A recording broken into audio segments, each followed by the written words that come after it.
शिष्ट स्वयं हो, दम रखता हो सबको शिष्ट बनाने का, क्षय करता हो दानवता, हद मानवता बिकसाने का, कार्य निरंतर करता रहता छात्र हित सध जाने का, ऐसे जन को हक है जग में शिक्षक कहलाने का। तो थंबनेल पे आप देख लिए होंगे कि यह वीडियो किन के लिए है। यह वीडियो उन विद्यार्थियों के लिए है जो विद्यार्थी बिहार बोर्ड परीक्षा 2025 में शामिल होने वाले हैं। देखिए, एक बात विद्यार्थी के दिमाग में बैठ जाती है कि मैथ बहुत ही कठिन सब्जेक्ट है, लेकिन वास्तव में ऐसा है नहीं। मैथ यदि कॉन्सेप्ट के साथ पढ़ें और स्टेप बाय स्टेप पढ़ते चले तो मैथ बहुत ही सरल सब्जेक्ट है। अन्य विषय से आपको ज़्यादा इसमें इंटरेस्ट आएगा पढ़ने में। लेकिन अब पढ़ाई लिखाई की बात यहाँ नहीं करनी है।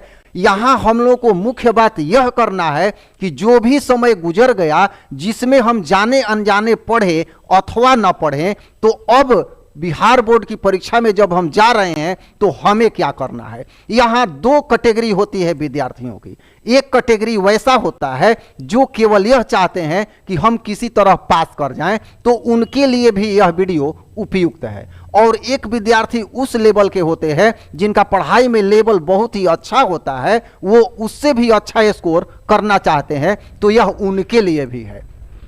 सबसे पहले हम लोग इस वीडियो में बात करेंगे कि कैसे कोई विद्यार्थी जितना पढ़ा है उसमें कम से कम मैथ में पास कर जाए। ये मैथ में पास करना इतना आवश्यक है कि अगर आप मैथ में पास नहीं करते हैं तो आपका पूरा रिजल्ट पेंडिंग पड़ जाता है। देखिए, एक सर्वे में यह पाया गया है कि बिहार बोर्ड की परीक्षा में जितने भी विद्यार्थी अनुत्तीर्ण होते हैं, लगभग 90 से 95% विद्यार्थी ऐसे होते हैं जिनको मैथ में कहीं ना कहीं क्रॉस लगा हुआ रहता है, अर्थात उत्तीर्णांक से उनको कम अंक प्राप्त हुआ रहता है।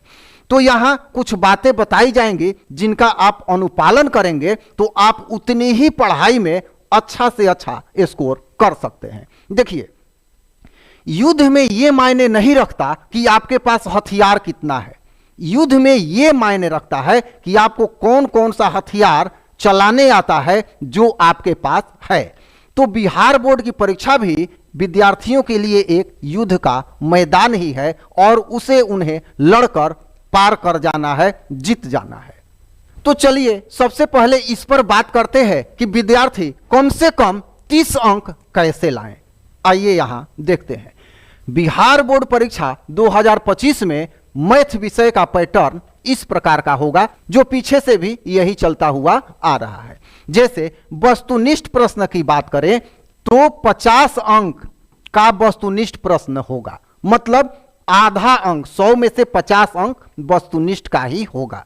आइए यहां लघु उत्तरीय की बात करते हैं तो 30 अंक मतलब 15 क्वेश्चन का उत्तर आपको लघु उत्तरीय में करना होता है और दीर्घ उत्तरीय में 4 प्रश्नों का उत्तर करना होता है, प्रत्येक 5 अंक के होते हैं। तो जो विद्यार्थी केवल पास करना चाहते हैं, हम उनका ध्यानाकर्षण वस्तुनिष्ठ प्रश्न और दीर्घ उत्तरीय प्रश्न पर ही करा। अब यह मत समझिए कि दीर्घ उत्तरीय में भारी भारी प्रश्न होते हैं।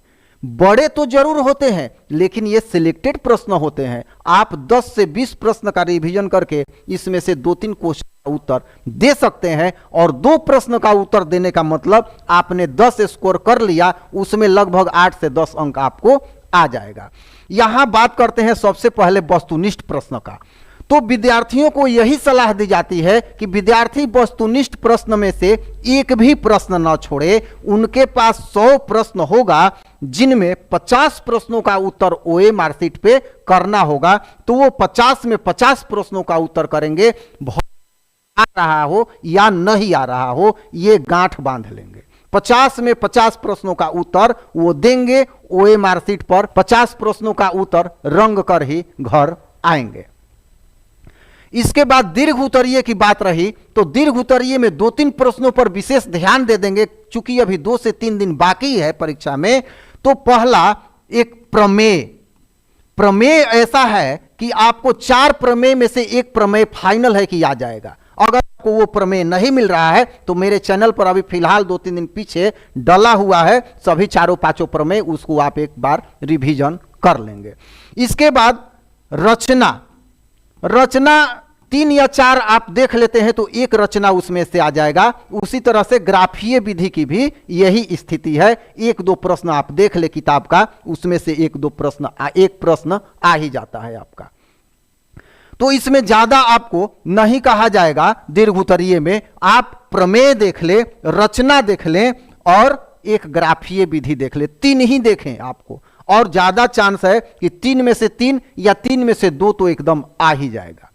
तो यहां से आप 8 या 10 अंक का स्कोर कर लेते हैं और यहां वस्तुनिष्ठ में कम से कम आप सब प्रश्नों का उत्तर देते हैं तो 25 से 35 प्रश्न का उत्तर आपका सही हो जाएगा, अर्थात 25 से 35 अंक आपका यहां से आ जाएगा। कब? जब आप कम जानते हैं तब की बात हो रही है। लघु उत्तरीय प्रश्न, 1 साल आपने मैथ पढ़ा है, ऐसा तो नहीं होगा कि आप 1-2 सूत्र नहीं जानते होंगे। कुछ प्रश्न इसमें से पूछा जाए तो संबंधित आप 1-2 प्रश्न का उत्तर नहीं दे पाएंगे, ऐसा नहीं होगा। 1-2 प्रश्न आप जरूर लिख पाएंगे। देखिए मैथ क्या है, मैथ में ऐसा होता है कि आपको स्टेप वाइज एग्जामिनर नंबर देते हैं। अगर 5 अंक का प्रश्न है और 5 स्टेप का प्रश्न है, उसमें से आपका 3 स्टेप सही है तो आपका 3 अंक पक्का, 3 अंक आपको मिलेगा। जो बिहार बोर्ड की कॉपी जांच करने वाले टीचर हैं उनसे हमारी बात होती है, क्योंकि मैं भी एक शिक्षक हूं। शिक्षक कभी भी नहीं ये चाहते हैं कि कोई विद्यार्थी उनके हाथों फेल हो जाए, लेकिन वही बात है, मरता क्या नहीं करता। वो नंबर कहां से देंगे जब आप सही नहीं लिखेंगे या कुछ लिखेंगे ही नहीं। आइए अगले स्लाइड पर और कुछ बात समझते हैं। देखिए यहां पहला पॉइंट है, आप सभी ऑब्जेक्टिव प्रश्नों का उत्तर एकदम लिखेंगे, आपको बिल्कुल लिखना ही है सभी का, चाहे आ रहा हो या नहीं आ रहा हो। इसके बाद लघु उत्तरीय प्रश्न, अगर 1-2 आ रहा है तो आप लिखें, भले सूत्र ही क्यों नहीं आ रहा है, सूत्र को ही लिखिए, लेकिन कुछ ना कुछ लिखिए। ये कब काम आता है? जब मान लीजिए कि आपका 28 अंक आ गया और एग्जामिनर अब देख रहा है कि भाई विद्यार्थी फेल करने वाला है और संबंधित 1-2 प्रश्न आप हल किए हैं, उसमें से अंशतः भी सही हो गया, तो वहां से एग्जामिनर आपको 1-2 नंबर दे के आपको पास कर देंगे। और दीर्घ उत्तरीय प्रश्न, सिलेक्टेड प्रश्न पढ़िए, भले एक ही पढ़िए, प्रमेय पढ़ेंगे तो केवल प्रमेय ही पढ़ लेंगे, 1 आ जाएगा। रचना पढ़ रहे हैं तो केवल रचना का ही रिवीजन कर लेंगे, 1 कम से कम आ जाएगा, तो 5 अंक वहां से आ जाएगा। तो इस तरह से ये होगा। और ये 2-3 अंक लाने का उपाय, यही उपाय यहां पर बताया है मैंने। लघु उत्तरीय प्रश्न से आपको 2-3 अंक आना ही आना है, अगर आप कुछ भी लिखते हैं संबंधित। तब ऐसा नहीं है कि 1 साल आप बैठे होंगे, कुछ न कुछ जरूर आप जानते होंगे, भले ही डर बैठ जाती है कि हमें कुछ नहीं आ रहा है, लेकिन विद्यार्थी में भी असीम शक्ति होती है अगर वो अपने आप को जगाए तब। तो अब बात करते हैं वैसे विद्यार्थियों की जिनका लेवल कुछ अच्छा है, वो स्कोर करना चाहते हैं। तो आइए अगले स्लाइड पर देखते हैं उनके लिए। वैसे विद्यार्थी सभी ऑब्जेक्टिव प्रश्नों को हल करें और वैसे प्रश्नों को सिलेक्ट करें जिनमें उनको ज्यादा कॉन्फिडेंस हो कि ये प्रश्न सही होंगे, क्योंकि 100 में 50 प्रश्न ही आपको ऑब्जेक्टिव में करना है। ये समझ में आ रहा है? तो वैसे प्रश्न जो आपको आ रहा है और सही आ रहा है, उसी का आंसर आप करेंगे। एक भी ज्यादा करेंगे नहीं और एक भी कम भी नहीं करेंगे। अब बारी आती है लघु उत्तरीय प्रश्नों की। तो लघु उत्तरीय प्रश्नों में भी देख लेंगे जो उनको आ रहा है और वैसे प्रश्न पे ज्यादा टारगेट करेंगे जिसमें लिखना कम और न्यूमेरिकल ज्यादा हो, मतलब आंकिक प्रश्न ज्यादा हो, उसमें ज्यादा नंबर मिलने की संभावना रहती है। लिखने वाले प्रश्नों से बचें, क्योंकि इसमें भी 30 प्रश्न के आसपास रहेंगे जिसमें आपको 15 प्रश्नों का उत्तर करना होगा, तो इससे आप बेहतर स्कोर कर पाएंगे। इसके बाद आते हैं दीर्घ उत्तरीय प्रश्नों पर। 4 प्रश्न आएंगे। तो पहले ही मैंने कह दिया, एक रचना से प्रश्न होगा, एक प्रमेय से प्रश्न होगा और एक प्रश्न होगा ग्राफीय विधि से, एक ग्राफीय विधि से होगा और एक होगा समीकरण से, समीकरण हल करने से प्रश्न होगा, और क्षेत्रफल और आयतन से भी प्रश्न रहता है। तो इस तरह से आपके पास बहुत सारे प्रश्न हैं, इनमें से आप चयन कर लेंगे कि किन 4 प्रश्नों का उत्तर सही आपको आ रहा है, उन्हीं प्रश्नों का उत्तर आपको करना है। तो इस तरह से यहाँ 5 अंक स्तरीय प्रश्न है, 4 का उत्तर करना है, 5 गुना 4 20 अंक आपका यहाँ से हो जाएगा।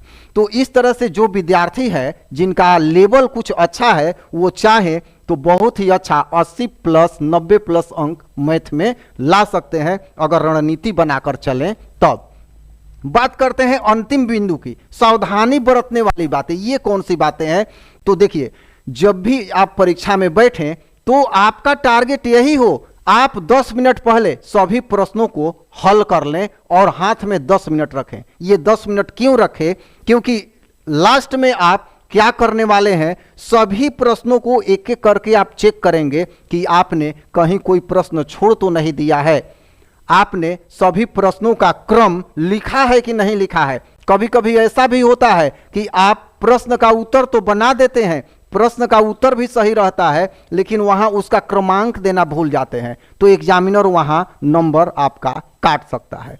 क्योंकि जो अधिक स्कोर करने वाले विद्यार्थी है, एग्जामिनर को अब ध्यान उन पे आ जाता है। जैसे ही आपका स्कोर 80 से ऊपर जाने लगेगा, आपका एक एक पॉइंट एग्जामिनर चेक करने लगेंगे, तो कड़ाई से अब कॉपी आपकी जांच होने लगेगी। तो इन सब बातों से बचना है, तब जाके आपका स्कोर बहुत ही अच्छा हो जाएगा। तो इस वीडियो में इतना ही मैथ को लेकर, आगे अन्य सब्जेक्ट को लेकर भी हम वीडियो में आएंगे। कैसा लगा कमेंट में अपना जवाब जरूर लिखेंगे। धन्यवाद।